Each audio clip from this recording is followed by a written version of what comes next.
Hello student, welcome back my YouTube channel. Pre board कक्षा 8वीं से रिलेटेड ये गणित का सैंपल पेपर है, जिसे हम मॉडल पेपर के रूप में मान सकते हैं। ये तत्सम कहलाएगा शून्य। प्रश्न दूसरा है, कौन सी संख्या पूर्ण वर्ग नहीं है? तो पूर्ण वर्ग नहीं है 325।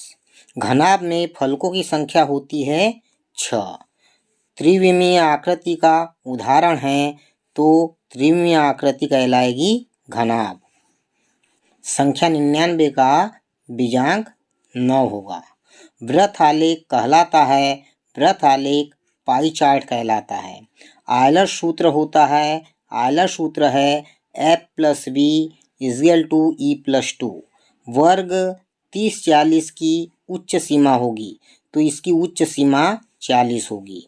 आयत का प्रत्येक कोण समकोण होता है, मतलब 90 अंश का। प्रश्न 10वां है, 4 पर ऋण 3 की घात का मान होगा 1/64।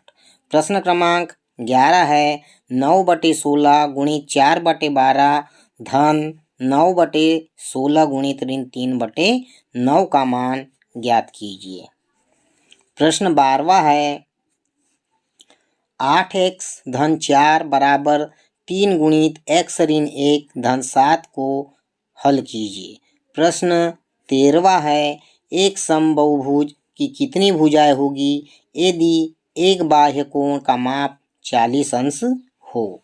प्रश्न 14 है, जब एक पासे को फेंका जाता है तो घटनाओं की प्रायिकता ज्ञात कीजिए। एक अभाज्य संख्या, एक अभाज्य संख्या नहीं और 5 से बड़ी संख्या।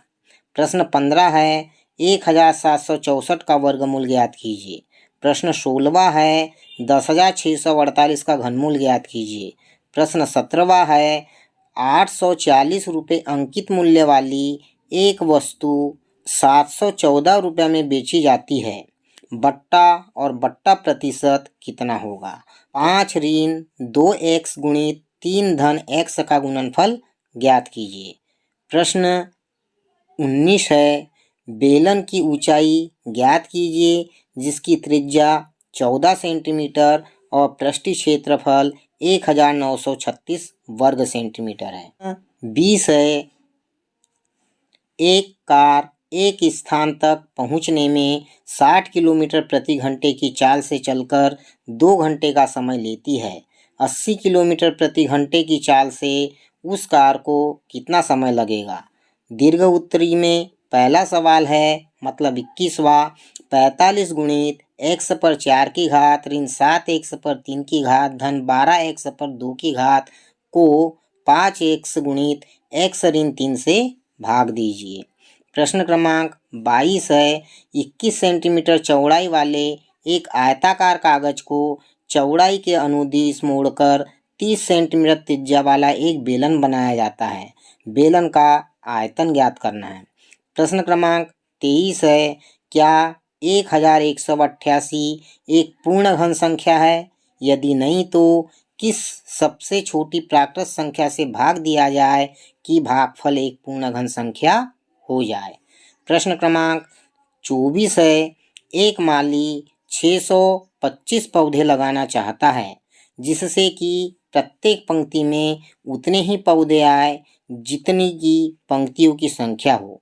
पंक्तियों की संख्या और प्रत्येक पंक्ति में पौधों की संख्या ज्ञात कीजिए।